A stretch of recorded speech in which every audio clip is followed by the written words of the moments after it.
Do you want to know how to motivate a child who is unmotivated? I'm Nicholeen Peck, and I've worked with children and families all over the world. I teach parenting and self-government, communications, and relationships. And in this video, we're going to be talking about motivation.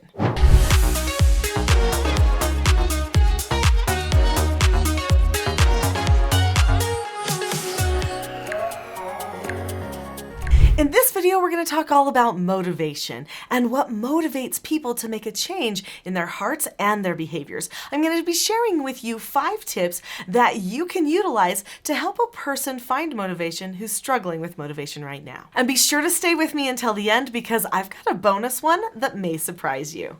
Number 1, when a person is unmotivated, it's usually because they're seeing everything with a very short view lens, which means it's just the day to day, every minute, what I want right now, what's happening right now, how I feel right now, and they're not having a long-term view. So that's number 1. We need to help the person develop a long-term view. There's multiple different ways that you can do this. I suggest doing all of these ways. Number 1 is introduce the person to other people who have a long view for their lives. You know those inspiring people who seem to just always know where they're going and what's next. They accomplish great things. They seem to have great wisdom, patience, understanding of other people. Invite those people over to your house. Have them for dinner. Ask questions. Bring them into your community and your fold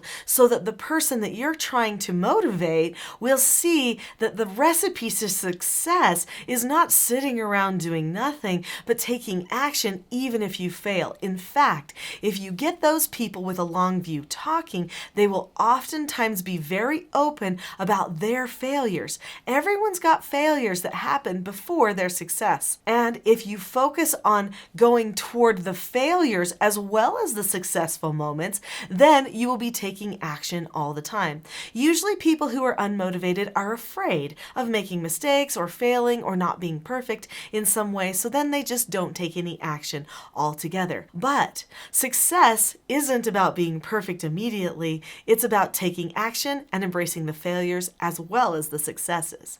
Another thing that you can do to help a person develop a long view is to create a vision with them. In my Teaching Self-Government Parenting program, I talk about creating a family vision. This is a time where you create a vision into the future for your family, 20 years in the future, of who you're becoming as a family, so that your whole family has a shared goal that they're working toward. Well, the same principle is true for an individual. Each individual that is highly motivated is consistently making plans for themselves. These step-by-step plans are based on this long view vision of who they think they are becoming, or what type of an impact they want to have on the world, how they want to serve, what they want to accomplish. So the person that you're working with who seems to be very unmotivated needs to embrace the idea of making a vision for themselves with no excuses. So some people who are very unmotivated, maybe they're perfectionistic, when you start making a vision with them, they'll immediately come up with excuses for why they can't get what they want. If you struggle with that, you'll probably want to see another video that I've made called Can You Do Cognitive Behavioral Therapy on Your Own? The person you're working with might need to learn how to adjust their own way of thinking. Now, at the end of this video, I know you're going to probably want to go and see that video, but before you do that, be sure to subscribe. Now, let's get back into our points that we need to talk about right now about motivation.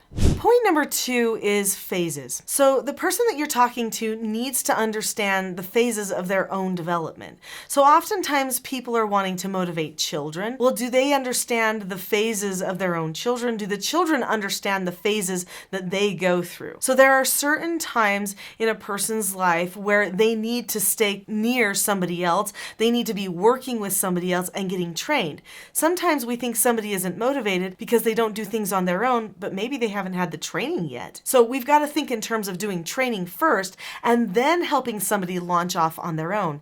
In fact, let's be honest, sometimes adults don't even have the training that they need yet because potentially they've not been properly nurtured or had the types of life experiences that have prepared them to take the next steps in their lives. So make sure that you talk about where a person is at developmentally, and if they need additional training, help plan for that before you start planning for those steps to move on and self-motivate.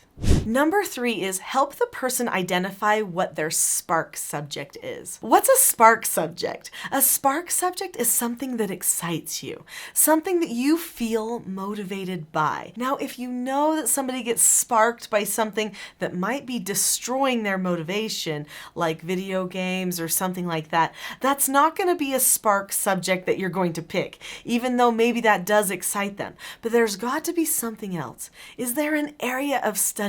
Is there a type of music? Is there a person that they talk to that inspires them? Is there something that they enjoy doing with their hands or with their bodies?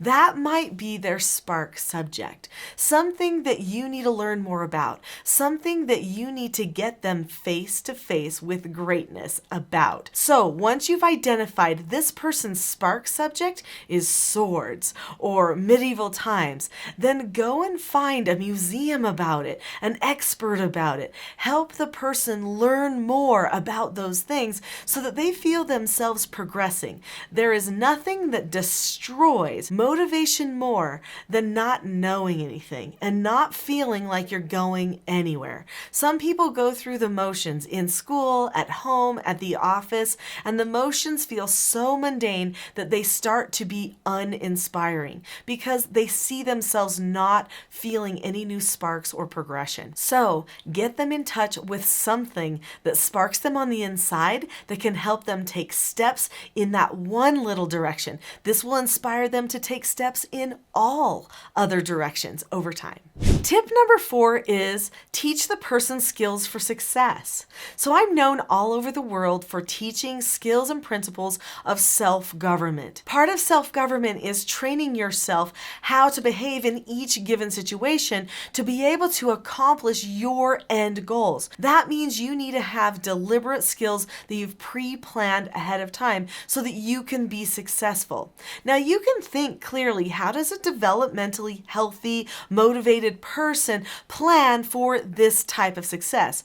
Or you can use the skills that I have already created that are helping people all over the world. So some of the skills that I teach on teachingselfgovernment.com are skills like following instructions, accepting no answers. These types of skills are skills that a person uses to self-motivate themselves. They give themselves instructions. There's a 5-step process that a person can use to follow through with that instruction. And when a person is feeling unmotivated, they need the skill for accepting a no answer. They've got to give themselves a no answer and then follow that up with the next instruction so that they can get moving again.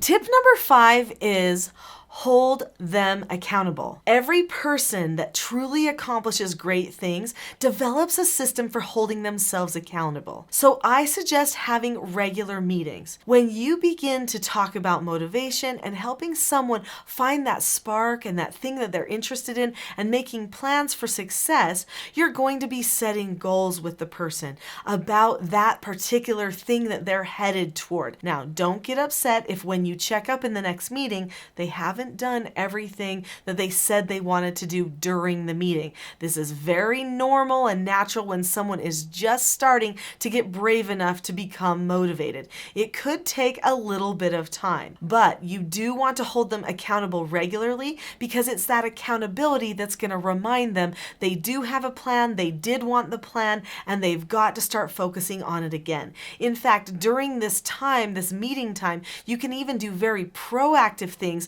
like practice using some of those skills that you taught them that they could use in certain situations to keep them moving forward. So you could role play. When a person role play practices, it allows their brain to recognize that it is okay to make these adjustments in the way that they run their day-to-day lives or make decisions for how to spend their time. If a person cannot give themselves instructions and no answers, they can't self-motivate. That's basically how it boils down, because they'll never be able to keep to any type of a schedule or even a loose plan. So when you make the meeting times, develop that schedule and then follow up with them on how they're doing with their skills and their schedule. Motivate them, focus on some of the positive things they're doing, even though there's going to be moments of failure. Okay, are you ready for my surprise bonus tip for you? I think you're gonna like this one.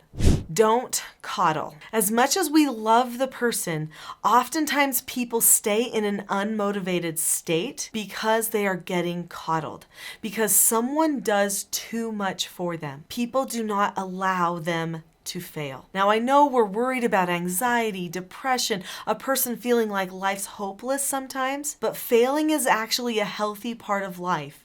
And so, don't bring everything to the person. Don't do everything and make all the calls. Let them have things not happen. Let them feel things go stagnant sometimes, and then just have the meetings and hold them accountable. Even when we love a person, in fact, especially when we love a person so much, we need to love them enough to see the cause and effect of their own decisions. They won't change if someone is always there to pick up all their pieces and make their life successful for them. It's vital that we allow them to fail and then encourage them to keep going. Did you like this video about motivation? If so, I'm pretty sure you're gonna love my next video, which is called The Expectation Trap versus the Cycle for Success. This class will truly be life-changing for you and the people that you're trying to motivate. Click on that class now.